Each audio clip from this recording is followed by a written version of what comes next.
അല്ല സെറീനയുടെ പേര് പറയുമ്പോ ആക്ച്വലി എനിക്ക് എന്താ ചോദിക്കേണ്ടതെന്ന് തന്നെ അറിയില്ല. അത് സാധാരണ ഒരുപാട് പേരുടെ മനസ്സിലുള്ള ഒരുപാട് ചോദ്യങ്ങളും കാര്യങ്ങളും ഇപ്പോഴും ഫേസ് ചെയ്യുന്നുണ്ടാവും. സാഗറിന്റെ അനിയനെ ഇവിടെ നിന്ന് ചിരിക്കുന്നുണ്ട്. ഓ എന്ത് ഇതൊക്കെ എത്ര കണ്ടിരിക്കുക. സെറീനല്ലേ, സെറീന പറ്റി എല്ലാവർക്കും അറിയേണ്ടത് അതാണ്. പിടിച്ചോ ഞാൻ പറഞ്ഞേ അയിലമത്തി എന്ന് പറഞ്ഞ അവിടെ ഉണ്ടല്ലോ, അയില ചാള ചെയ്തിട്ടുണ്ടല്ലോ ബോർഡില്. ഇല്ല ടോപ്പിക് മാറ്റുന്നില്ല. ഞാൻ മറ്റേ ചക്രവ്യൂഹം ടാസ്കിന്റെ ഇടയിൽ ഞാൻ നേരത്തെ ഔട്ടായി. ഞാൻ ശോഭ ചേച്ചി ഔട്ടായിപ്പോയി. അപ്പൊ ഞാൻ ശോഭ ചേച്ചി ഔട്ടായപ്പോ ഇങ്ങനെ കയ്യിൽ ഹോൾഡ് ചെയ്തിട്ട് സ്കിറ്റ് ചെയ്തായിരുന്നു. സ്കിറ്റ് ചെയ്തപ്പോ എപ്പോഴോ ഈ ടോപ്പിക്ക് വന്നു, അയിലമത്തി ഐ ലവ് യു എന്ന് പറഞ്ഞ ടോപ്പിക്ക് വന്നു. അപ്പൊ എപ്പോഴും അവളെന്താ പറഞ്ഞേ, അല്ല ഞാൻ പാട്ട് വിടും അയിലമത്തി, പിന്നെ അങ്ങനത്തെ ഒരു കോഡായി മാറി അയിലമത്തി ആ സ്കിറ്റിൽ സംഭവിച്ച. പിന്നെ സെറീനയായിട്ടുള്ള കൂടുതൽ അറ്റാച്ച്മെന്റ് വെച്ച് കഴിഞ്ഞാൽ എനിക്ക് പിന്നെയും ഒരുപാട് കണക്ഷൻ തോന്നിയിട്ടുള്ളത് സെറീനയായിട്ടാണ്. ഞാൻ പറയുന്ന ഒരുപാട് കാര്യങ്ങൾ ഭയങ്കരമായിട്ട് ഉൾക്കൊള്ളാൻ പറ്റുന്നുണ്ട്. എനിക്ക് ഒരു ബ്ലിങ്കിലൊക്കെ പല കാര്യങ്ങളും മനസ്സിലാക്കാൻ പറ്റുന്നുണ്ട്.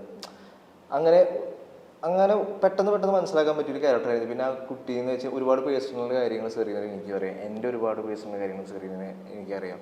ആ കുട്ടി ഭയങ്കരമായിട്ട് അമ്മേനെ ഭയങ്കരമായിട്ട് സ്നേഹിക്കുന്ന ഒരാളാണ്. ആ കുട്ടിക്ക് വേറെ കുറേ പേഴ്സണൽ കാര്യങ്ങളുണ്ട്. അത് എന്നെയായിട്ട് കണക്ട് ചെയ്യുമ്പോൾ ഭയങ്കരമായിട്ടൊരു കണക്ഷൻ തോന്നിയിട്ടുണ്ട്. ഭയങ്കര ഇമോഷണൽ കണക്ഷൻ തോന്നിയിട്ടുണ്ട്. എനിക്ക് ഭയങ്കര ഇഷ്ടമാണ്. ഇഷ്ടം എന്ന് വെച്ച് കഴിഞ്ഞാൽ പല രീതികളും. നിങ്ങൾ ഭയങ്കര പ്രണയം, ഞാൻ അവളെ കല്യാണം കഴിക്കാൻ പോകുന്നതെന്നല്ല, എനിക്ക് ഭയങ്കര ഇഷ്ടമാണ്.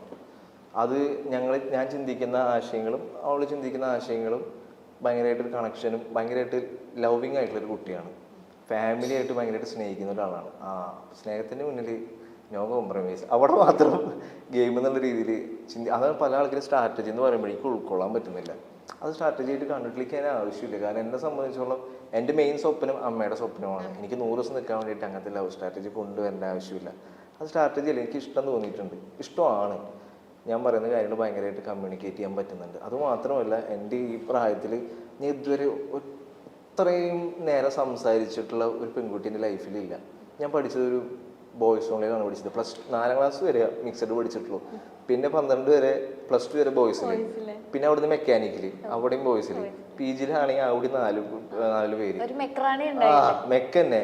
പിന്നെ എവിടെയാ എൻ്റെ അമ്മ ഒഴിച്ചു കഴിഞ്ഞിട്ട് പിന്നെ സംസാരിച്ചിട്ടുള്ളത് ഞാൻ സെറീനിൻ്റെ അടുത്ത. കാരണം 24 മണിക്കൂർ കണ്ടുകൊണ്ടിരിക്കുക. നമ്മൾ ജുനൈസായിട്ട് ഉണ്ടെങ്കിലും പക്ഷെ പല കാര്യങ്ങളും തുറന്നു ഒന്ന് സംസാരിച്ചാൽ അവൻ ഇങ്ങനത്തെ സ്റ്റേറ്റ്മെന്റും വലിയ കാര്യങ്ങളിലേക്ക് പോവാ. പിന്നെ ചെമലിനോട് നോക്കി സംസാരിക്കാൻ പറ്റും. എനിക്ക് വട്ട് പിടിക്കൂലേ. ആരെങ്കിലും ഒരാളെടുത്ത് കണക്ഷൻ നമ്മൾ മനസ്സിലാക്കുന്ന ആളെടുത്തല്ലേ പറയാൻ പറ്റുള്ളൂ. അപ്പൊ ഞാൻ സെറീനയുടെ അടുത്താണ് കുറച്ച് കാര്യങ്ങൾ ഓപ്പണായിട്ട് സംസാരിക്കാനുള്ളൂ. അവൾ എൻ്റെ അടുത്ത് കുറേ കാര്യങ്ങൾ ഓപ്പണായിട്ട് സംസാരിച്ചിട്ടുണ്ട്. ആ രീതിയിൽ എനിക്ക് ഭയങ്കര ഇമോഷണലി ഭയങ്കര കണക്ഷനാണ്. എനിക്ക് ഭയങ്കര ഇഷ്ടമാണ്.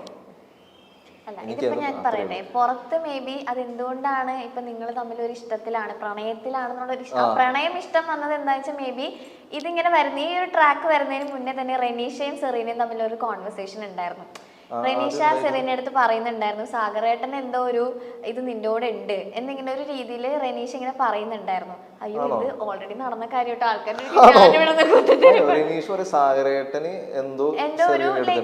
ഒരു ഇത് സെറീനയുടെ അടുത്ത് ഉണ്ട്. അപ്പൊ സെറീന അവിടെ നിന്ന് ഇനിയിപ്പോ അങ്ങനെ ഉണ്ടെങ്കിലും റെനീഷ ചോദിക്കുന്നുണ്ട് അങ്ങനെ ഉണ്ടെങ്കിലും നീ നോയല്ലേ പറയുള്ളൂ. അപ്പൊ സെറീന അഫ്കോഴ്സ് ഞാൻ നോയെ പറയുള്ളൂ എന്ന് പറയുന്നുണ്ട്.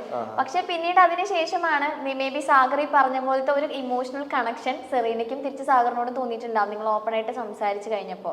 ഈ പറഞ്ഞ സ്നേഹം പല രീതിയിലുണ്ടല്ലോ. പ്രണയം എന്നുള്ള സ്നേഹം മാറ്റി വെച്ചാൽ മേ ബി ഒരു സ്നേഹം സെറീനയ്ക്കും തോന്നിയിട്ടുണ്ടാവാം. പിന്നീട് സെറീനയിൽ ഉണ്ടായ ഒരു മാറ്റം അതാണ് പുറത്ത് വേറൊരു രീതിയിൽ വന്നതെന്നാണ് എനിക്ക് തോന്നിയിട്ടുള്ളത്. ഇപ്പൊ അല്ല നിങ്ങൾ അതിന്റെ അകത്തുള്ളപ്പോ ഓൾറെഡി റെനീഷയും സെറീനയും തമ്മിലൊരു കോൺവെർസേഷൻ കഴിഞ്ഞിട്ടാണ് സാഗറും സെറീനയും ഇത്ര അറ്റാച്ച്ഡ് ആവുന്നത് കാണിക്കുന്നത്. അറിയുന്നില്ല. അങ്ങനെ ഒരു കോൺവെർസേഷൻ കഴിഞ്ഞിട്ടാണ് ഈ പറഞ്ഞ പോലെ നിങ്ങളുടെ ആ ഒരു കൂട്ടും ഇതൊക്കെ നമ്മൾ കാണുന്നത്. അപ്പൊ ഒബ്വിയസ്ലി അത് വെച്ചിട്ടാണ് ആളുകൾ കണക്ട് ചെയ്യുന്നതെന്നാണ് എനിക്ക് തോന്നിയിട്ടുള്ളത്. എനിക്കറിയാം, പക്ഷെ എനിക്ക് അതറിയില്ല. അവിടെ റെനീഷ സെറീന ടോക്ക് എന്താണെന്ന് എനിക്ക് സത്യം അറിയില്ല എന്താണ്. ഇതായിരുന്നു ടോക്ക്. പക്ഷെ സെറീനയാണ് അടുത്ത് വന്നിട്ടുള്ള ഒരു നല്ല രീതിയിലൊക്കെ സംസാരിച്ചു കളിക്കുക മൊമെന്റിൽ അങ്ങനെ ആ രീതിയിലൊക്കെ. പിന്നെ അങ്ങോട്ടും ഇങ്ങോട്ടും ഞാൻ എപ്പോഴും ഒരു ഡിസ്റ്റൻസ് ഞാൻ വെക്കും. ഞാൻ പർപ്പസ്ഫുള്ളി ഞാൻ അവളുടെ അടുത്ത് സെറീനയുടെ അടുത്ത് ഇഷ്യൂഡ് ഉണ്ടാക്കിയിട്ടുണ്ടായിരുന്നു. ഒരു ചിത്തേട്ടം വന്നപ്പോൾ എനിക്കത് ഗെയിം എന്നുള്ള രീതിയിൽ മാറ്റി നിർത്തുന്ന രീതിയിൽ. പക്ഷെ ഞാൻ പിന്നെ ആലോചിച്ചു നമ്മൾ ഇഷ്ടപ്പെടുന്ന ആൾക്കാരെ തന്നെ വെറുപ്പിക്കേണ്ട ഒരു അവസ്ഥ വരികയാണല്ലോ. അപ്പം ഞാൻ രാത്രി ചെയ്യുമ്പോൾ ഞാനിങ്ങനെ പർപ്പസ്ഫുള്ളി ഗെയിമിൽ മാറി നിൽക്കുന്നതാണ് കേട്ടോ. ഞാൻ അങ്ങനെ ഒരു സംഭവം ജനങ്ങളുടെ ഇടയിലും ജനങ്ങളുടെ ഇടയിലല്ല, അവിടുത്തെ കണ്ടസ്റ്റൻസിൻ്റെ ഇടയിൽ ഉണ്ടായിക്കോട്ടെ. കാരണം ഈ നോമിനേറ്റ് ചെയ്യുമ്പോൾ റീസൺ എന്ന് പറയുമ്പോൾ സാഗറും സെറീനയും തമ്മിൽ ലവ് ട്രാക്ക് കളിച്ച് മുന്നോട്ട് പോവുകയാണ്, ഇങ്ങനെയൊക്കെ വരും. അത് നമുക്ക് രണ്ടുപേരും ബാധിക്കുന്ന സാധനം. ഞാൻ തന്നെ അവളുടെ അടുത്ത് പർപ്പസ്ഫുള്ളി അങ്ങനെ 1-2 പ്രാവശ്യം ചൂടായി സംസാരിച്ചിട്ടുണ്ട്, അവിടെയുള്ള ആൾക്കാർ പ്രൊവോക്ക് ചെയ്യുന്ന രീതിയിൽ. അതുകൊണ്ട് രാത്രി ഒരു സാഗർ എന്തിനാണ് ഇങ്ങനെ സംസാരിക്കുന്നത്, ഭയങ്കര മോശം, അങ്ങനെയാണ് മച്ചാനെ, ഇങ്ങനെയാണ് സംഭവം, ഗെയിം അതിൽ മുന്നോട്ട് പോകുമ്പോൾ പ്രശ്നമാണ്, അവളോട് ഒരു ബ്രേക്ക് ഇടാണ് നമുക്ക് എല്ലാം കൊണ്ടും നല്ലത്, ആ രീതിയിൽ വന്നു. പക്ഷെ വീണ്ടും ഒരു സ്നേഹം എന്നുള്ള രീതിയിൽ ഒരു കണക്ഷൻ, വേറെ ആരും സംസാരിക്കില്ല പറയും. നമ്മൾ പിന്നെ മനസ്സിലാക്കുന്ന ആൾക്കാർ അവരാണ്, പിന്നെ ആരോട് സംസാരിക്കാൻ എന്താ വന്നതെന്നറിയോ, നിങ്ങൾ ഇടയ്ക്ക് സോഫയിൽ ഇരുന്ന് സംസാരിക്കുമല്ലോ, എന്നിട്ട് ഉറക്കെ സംസാരിക്കാനൊക്കെ നിങ്ങൾ രണ്ടൊരു സോഫയിൽ ഇരുന്ന് ഇങ്ങനെ സംസാരിക്കുമല്ലോ, അപ്പൊ താഴെ വരുന്ന കമന്റ്സ്, അവരുടെ സ്നേഹം അത്രയും പ്യുവർ ആയിരിക്കും, അവരിപ്പം അത് വേണ്ട, പുറത്തിറങ്ങിയിട്ട് അവരത് തമ്മിൽ സംസാരിച്ച് സെറ്റ് ആക്കാനായിരിക്കും എന്നൊക്കെ പറഞ്ഞു, അങ്ങനെ പോസിറ്റീവ് ആയിട്ടുള്ള കമന്റ്സ് ആയിരുന്നു കൂടുതൽ വന്നിട്ടുണ്ടായിരുന്നു. അവിടെ ഭയങ്കര ഓപ്പൺ ആയിട്ട് അങ്ങനത്തെ രീതിയിൽ സംസാരിക്കില്ല, പക്ഷെ ഒരു ഇഷ്ടമാണ് എനിക്ക് തോന്നിയിട്ടുണ്ട്, ഇഷ്ടമാണ്. പക്ഷെ കൂടുതൽ ഡീറ്റെയിൽ എനിക്ക് സംസാരിച്ചിട്ടില്ല. പക്ഷെ ഞാനത് ഞാൻ ഭയങ്കരമായിട്ട് എൻജോയ് ചെയ്തിരുന്നു. അല്ല, എല്ലാവരും പറയുന്നത് അവരുടെ ആ ഒരു സ്നേഹത്തിനെ അവർ റെസ്പെക്ട് ചെയ്യുന്നുണ്ട്, അതിനൊരു സ്പേസ് കൊടുക്കുക. ഇങ്ങനെ ഒരു പ്ലാറ്റ്ഫോമിൽ അവർക്ക് സംസാരിക്കാൻ താല്പര്യം ഉണ്ടാവില്ലായിരിക്കും, പുറത്തിറങ്ങിയിട്ട് ഞാനും സംസാരിച്ചിട്ടില്ല, അവളും സംസാരിച്ചിട്ടില്ല. എനിക്ക് അറിയില്ല ഇപ്പൊ അവള് ഗെയിം കഴിഞ്ഞ് ഇറങ്ങുമ്പോൾ എന്താണെന്ന് എനിക്കറിയില്ല. ഞാൻ പക്ഷെ അത് എന്നെ സംഭവിച്ചത് ഭയങ്കര പ്യൂർ ആയിട്ടുള്ള ഒരു കാര്യമാണ്. അതൊക്കെ ഗെയിം വെച്ച് കളിക്കുകയാണ്, എനിക്കൊന്നും പറയില്ല, എനിക്കൊന്നും പറയില്ല, എനിക്ക് അങ്ങനെ നിലനിൽക്കൊന്നും വേണ്ട. ഇപ്പൊ രജിത്തേട്ടൻ അവിടെ വന്നപ്പോൾ നിങ്ങളുടെ ലവ് സ്ട്രാറ്റജി ആണല്ലോ ഇത്, നിങ്ങൾ അതൊക്കെ മാറ്റിക്കുമ്പോൾ അവള് പറയുന്നത് അത് സ്ട്രാറ്റജി അല്ല. അപ്പൊ എനിക്ക് അപ്പൊ അതിന്റെ അർത്ഥം എനിക്ക് അറിയില്ല എങ്ങനെയാണെന്ന്, പുറത്തിറങ്ങിയിട്ട് എനിക്കറിയില്ല എന്താണ് ഞാൻ. പക്ഷെ എൻ്റെ രീതിയിൽ പറയും, എനിക്ക് എൻ്റെ ലൈഫിൽ ഞാൻ ഏറ്റവും കൂടുതൽ സംസാരിച്ചുള്ള കുട്ടിയാണ്. എൻ്റെ പല കാര്യങ്ങളും ഫാമിലിയായിട്ട് ഭയങ്കര കണക്ഷൻ തോന്നിയിട്ടുണ്ട്. ആ രീതി എനിക്ക് ഭയങ്കര ഇഷ്ടമാണ്. ഇതാണ് എന്റെ ഉത്തരം. അതൊരു ലവ് സ്ട്രാറ്റജി അല്ല. പിന്നെ പറഞ്ഞ പോലെ പുറത്തറിയാലോ, നമ്മൾ ചെറുതെന്തെങ്കിലും ഇതിന്റെ മുന്നില് ഇപ്പൊ ഇതിന്റെ മുന്നിൽ നടക്കുന്നതിന് തൊട്ട് മുന്നിൽ വലിയൊരു കഥയുണ്ടാവും. ആ കഥ നിങ്ങൾ കാണുന്നില്ല. അതെ, ബാക്ക്ഗ്രൗണ്ട് മ്യൂസിക് ഒക്കെ ഇട്ടിട്ട് സാധനം വരുമ്പോ സാഗറും സെറീനയും റിലേഷൻഷിപ്പിലാണ്, അങ്ങനെയുള്ള ഒരു സംഭവമാണ് മൊത്തത്തിൽ ഇവിടെ പുറത്ത്. നിങ്ങൾ കാണുന്ന പോലെയല്ല. എഡിറ്ററിന്റെ കയ്യിലാണ്. എഡിറ്ററിന് വില്ലനാക്കാം, നായകനാക്കാം, എന്ത് വേണമെങ്കിലും ആക്കാം. ഓക്കെ, ഇപ്പോ റെനീഷയുടെ സെറീനയുടെ കോൺവെർസേഷൻ കഴിഞ്ഞു, നിങ്ങളുടെ രണ്ടുപേരുടെ സംഭവത്തിലേക്ക് എത്തി. പിന്നെ മൂന്നാമത് വരുന്നത് ആ ലവ് ട്രയാങ്കിൾ ആണ്. ഓക്കെ, പിന്നെ അതൊരു ട്രോളായി ഇവിടെ. അവിടെ എത്തിയപ്പോഴേക്കും സംഭവം പിന്നെ എല്ലാരും ദൈവം ഇത് എന്താണ് നടക്കണേന്നായി. ഇത് വേറെ പ്രശ്നം. നാദര വന്നിട്ട് ഇഷ്ടാന്ന് പറഞ്ഞു എന്റെ അടുത്ത്, സാറിന് എനിക്ക് അത് മാത്രമല്ല ജൂനൈസിന് സെറീനയുടെ അടുത്ത് ക്രഷ്. ആകെ കൂടി അവിടെ ഞാൻ ആരോട് ഗെയിം കളിക്കും എന്നുള്ളൊരു അവസ്ഥയിലായി പോയി. അതിൽ എനിക്ക് ജുനൈസ് പലപ്പോഴും നമ്മൾ 3 പേരായിട്ട് ഇരിക്കുമ്പോൾ ജുനൈസ് സെറീനയുടെ അടുത്ത് സംസാരിക്കുമ്പോൾ എനിക്ക് മനസ്സിലായിട്ടുണ്ട് ഏകദേശം എന്തോ ഒരു ഇതുണ്ടെന്ന്. അപ്പൊ ഇവര് രണ്ടുപേരും സംസാരിക്കണേ, ഞാൻ മൂന്നാമത് ഇരിക്കുമ്പോൾ ഞാൻ അവിടെ ഒഴിഞ്ഞു മാറിപ്പോവും. പക്ഷെ അത് സെറീനയ്ക്ക് മനസ്സിലായിട്ടുണ്ടാകുന്നില്ല. അപ്പൊ സെറീന ഒരു ദിവസം ഇത് മനസ്സിലാക്കിയ ദിവസം എൻ്റെ അടുത്ത് പറഞ്ഞാ, സാറ് ജുനൈസിന് എൻ്റെ അടുത്ത് ചെറിയൊരു ഇഷ്ടമുണ്ട്. അപ്പൊ എനിക്കത് നേരത്തെ അറിയാം, എനിക്കത് നേരത്തെ തോന്നിയിട്ടുണ്ട്. അതുകൊണ്ട് ഞാൻ എങ്ങനെയും അവർ ഗ്യാങ്ങിൽ വരുമ്പോൾ ജൂനിയേഴ്സ് എന്തെങ്കിലുമൊക്കെ എന്നെ പറ്റി ഇങ്ങനെയൊക്കെ പറഞ്ഞ് എന്തെങ്കിലുമൊക്കെ പറയും. ഞാൻ ഐസായിട്ട് എപ്പോഴും അതിന് രണ്ടുപേരും സംസാരിച്ചു, എനിക്കത് മനസ്സിലായിട്ടുണ്ടായി. പക്ഷെ സാർ എനിക്ക് എപ്പോഴും മനസ്സിലായിട്ടുണ്ടാകുന്നില്ല. പിന്നെ നാദരയുടെ കാര്യം എന്ന് പറയുന്നത്, അവൾക്ക് തുടക്കത്തിൽ എന്നെ ഇഷ്ടമുണ്ടെന്ന് പറഞ്ഞിട്ടുണ്ടായിരുന്നു. ഗോപിക ഞാൻ പിന്നെ ഇപ്പോൾ വിളിച്ചപ്പോഴൊക്കെയാണ് പറയുന്നത്, ഗോപിക അടുത്ത് എന്തോ പറഞ്ഞിട്ടുണ്ടായിരുന്നു, ഇഷ്ടമാണ്. അതുപോലെ തന്നെ അവളെൻ്റെ അടുത്ത് ഇഷ്ടമാണ് ഒരു കാര്യം അവൾ എൻ്റെ അടുത്ത് പറഞ്ഞു, എനിക്കത് ഭയങ്കര സ്ട്രൈക്കിംഗ് ആയിട്ട് തോന്നി.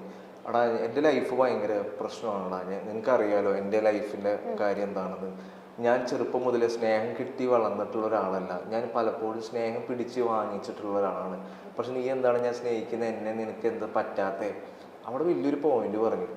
അപ്പം അത് എനിക്ക് ആ പോയിന്റ് പുറത്ത് പോയിട്ടുണ്ടോയെന്ന് എനിക്കറിയില്ല. അങ്ങനത്തെ ഒരു കറക്റ്റായിട്ട് പറയട്ടെ, ഞാൻ പുറത്ത് ഭയങ്കര സ്നേഹം കിട്ടാത്ത ആളാണ്, ഞാൻ ഭയങ്കര ഒറ്റപ്പെട്ടിട്ടുള്ള ഒരാളാണ്, എനിക്കിതൊരു സ്നേഹം കിട്ടിയിട്ടില്ല, ഞാൻ ഭയങ്കര സ്നേഹം പിടിച്ച് മേടിക്കുന്ന ഒരാളാണ്, എനിക്ക് തന്നെ ഉള്ള ആളെ ഭയങ്കര ഇഷ്ടമാണ്. അപ്പം ഞാൻ എനിക്ക് തന്നെ ഒരിക്കലും ആ രീതിയിൽ ഇഷ്ടം കാണാൻ പറ്റില്ല. എൻ്റെ ആ കുട്ടിക്ക് തന്നെ ഇഷ്ടമാണ്, എനിക്ക് ആ കുട്ടിയുടെ ഇമോഷൻ അത് മാറ്റി കളയാനും മാച്ച് കളയാനും എനിക്ക് പറയാൻ പറ്റില്ല. പക്ഷെ എനിക്ക് തന്നെ ആ രീതിയിൽ കാണാൻ പറ്റില്ല, ഞാൻ നല്ലൊരു ഫ്രണ്ട് എന്നുള്ള രീതിയിൽ കാണാം. അപ്പോൾ അവൾ നോമിനേഷൻ്റെ പ്രോസസ്സിൽ എത്തുമ്പോൾ എനിക്ക് പുറത്ത് പോയാലും കുഴപ്പമില്ല, പക്ഷെ ഇനിയുള്ള 2-3 ദിവസം നീ എൻ്റെ കൂടെ ഒന്നിന്ന് സംസാരിച്ച് ഞാൻ ലൈഫിൽ ഭയങ്കര ഹാപ്പിയാണ്. എനിക്ക് അവിടെ നോന്ന് വേണമെങ്കിൽ എനിക്ക് പറയാൻ തോന്നിയില്ല. അവൾ പറഞ്ഞ വാക്കുണ്ടല്ലോ, എനിക്ക് സ്നേഹം കിട്ടിയിട്ടില്ല. നമ്മളാണെങ്കിൽ എല്ലാവർക്കും സ്നേഹം കൊടുക്കണം എന്ന് ആഗ്രഹിക്കുന്ന ആള്. നമ്മളാണെങ്കിൽ സ്നേഹത്തിന്റെ മുന്നിൽ അതിന് മാത്രം നമ്മൾ തോൽപ്പിക്കാൻ പറ്റുള്ളൂ. അത് നമുക്ക് അതൊക്കെ ഗെയിം വെച്ച് കളിക്കാൻ എനിക്ക് അറിയില്ല, അത് എനിക്ക് മനസ്സിലാക്കാൻ പറ്റില്ല. പക്ഷെ ഞാനതൊക്കെ അത് ഭയങ്കര പ്യൂറായിട്ടുള്ള പരിപാടിയാണ്, അത് വെച്ച് ഗെയിം കളിക്കുക ഇപ്പോഴും എൻ്റെ ഒരു ഇത്. അപ്പോൾ അവളങ്ങനെ പറഞ്ഞപ്പോൾ ഞാൻ കാരണം അവൾക്കൊരു സന്തോഷം കിട്ടണമെങ്കിൽ കിട്ടിക്കോട്ടെ. പക്ഷെ എനിക്കാണ് തിരിച്ച് പണി കിട്ടിയത്, അത് വേറെ വശം. അപ്പോൾ അവള് എവിക്ഷന് തൊട്ട് മുന്നിക്ക് അത് കിട്ടുകയാണെങ്കിൽ അത് ഭയങ്കര സന്തോഷമാണ്. പക്ഷെ ഞാനാണ് ഇപ്പൊ എവിക്റ്റഡ് ആയിട്ട് ഇവിടെ ഇരിക്കുന്നു, അവളവിടെ ഗെയിം കളിച്ചോണ്ടിരിക്കുകയാണ്. അതാണ് ഇതിന്റെ വേറൊരു ട്വിസ്റ്റ്. ഇപ്പൊ ഞാൻ അവളുടെ അടുത്ത് പറയും എനിക്കിപ്പോ അങ്ങനെ കാണാൻ പറ്റില്ല നോ എന്ന് പറയുകയാണെങ്കിൽ അവള് മേലെ പോയിട്ട് ഇരുന്നിട്ട് അറിയും. അപ്പോഴും കട്ട് വരും, ഓ സാഗർ സൂര്യ എത്ര ക്രൂരനാണ്, ഇത്രയും സ്നേഹം തുറന്ന് പ്രകടിപ്പിച്ചിട്ട് പോലും നോ എന്ന് പറയുമ്പോൾ അവിടെ നിന്ന് കരയും, അവൾ ഇമോഷണലാവും. അപ്പോൾ ഞാൻ അവിടെ ചിരിച്ചിരിക്കുന്ന ഒരു ഷോട്ടും കരയുന്ന ഒരു ഷോട്ടും അപ്പോഴും പ്രശ്നം തന്നെയാണ്. ഇത് ഇങ്ങനെ ഞാനിപ്പോ ഇത്രയും ദിവസത്തെ എപ്പിസോഡ് കംപ്ലീറ്റ്ലി കാണുന്ന ഒരാളാണ്. പറ്റുകയാണെങ്കിൽ ലൈവ് ഇരുന്ന് അതും കാണാറുണ്ട്. ഓക്കെ, അപ്പൊ ഞാൻ ചോദിക്കുന്നത് എന്താ വെച്ച് കഴിഞ്ഞാൽ സാഗർ ഇറങ്ങി കഴിഞ്ഞിട്ടും ഞാനൊരു പോയിന്റ് ചിന്തിച്ചിട്ടുണ്ട്, എന്താ സാഗർ ഇതിന് മറുപടി പറയാത്തേന്ന് ഞാൻ അടക്കം ചിന്തിച്ചിട്ടുള്ള കാര്യം നാദിരയുടെ കാര്യത്തില്. എന്തുകൊണ്ടാണ് അതിന് റെസ്പോണ്ട് ചെയ്യാത്ത? ഒരു എന്തെങ്കിലും ഒരു ക്ലാരിഫിക്കേഷൻ അത് ഷീച്ചേട്ടൻ ഇടക്ക് വന്ന് പറഞ്ഞില്ലായിരുന്നു, നിങ്ങൾ ഒന്നില്ലെങ്കിൽ ഇതിനൊരു ക്ലാരിഫിക്കേഷൻ ആളുകൾക്ക് കൊടുത്തേ പറ്റുള്ളൂ. ഇപ്പൊ ഷീച്ചേട്ടൻ വന്ന് പറയുമ്പോഴും ഞാൻ പറഞ്ഞു അതെ വേഗം കൊടുക്കുന്നത്, എന്താണ് ഇതിനെപ്പറ്റി ഒരു ക്ലാരിഫിക്കേഷൻ വരാത്തെന്നുള്ളത് ആസ് എൻ ഓഡിയൻസ് എനിക്ക് ഉണ്ടായിരുന്നു.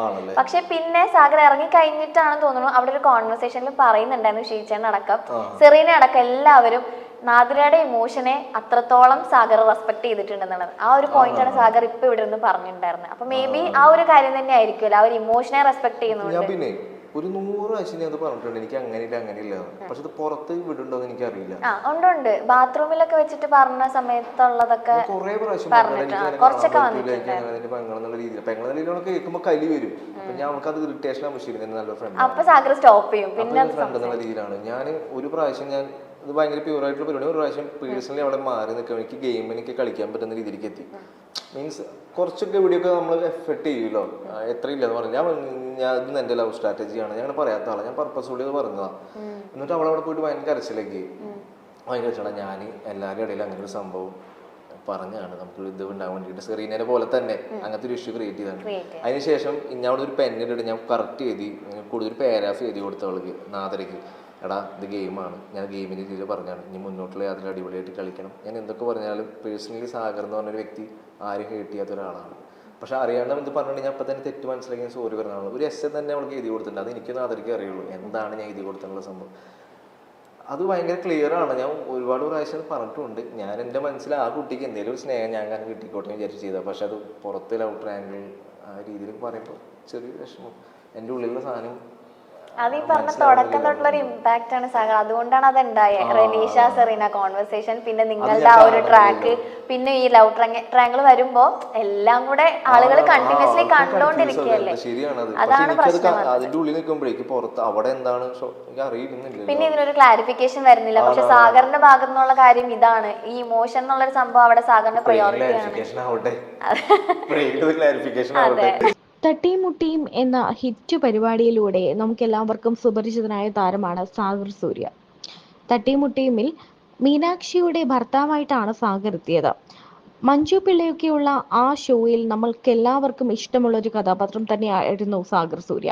ചിരിപ്പിച്ചും ചിന്തിപ്പിച്ചും ഭർത്താവായും മരുമകനായും അച്ഛനായും എല്ലാം സാഗർ സൂര്യ തകർക്കുകയായിരുന്നു. ആ ഒരൊറ്റ സീരിയൽ തട്ടിയും മുട്ടിയും കൊണ്ട് തന്നെ പ്രേക്ഷകരുടെ മനസ്സിൽ ഇടം നേടാൻ സാഗറിന് സാധിച്ചു. എന്നാൽ സാഗറിനുള്ളിലെ അഭിനയ പ്രതിഭ ശരിക്കും ഒരു സീരിയലിൽ ഒതുങ്ങിക്കൂടുന്ന ഒരാളല്ലായിരുന്നു. കുരുതിയിലെ അവസാനത്തെ ആ ക്ലൈമാക്സ് കണ്ടാൽ നമുക്കത് മനസ്സിലാകും.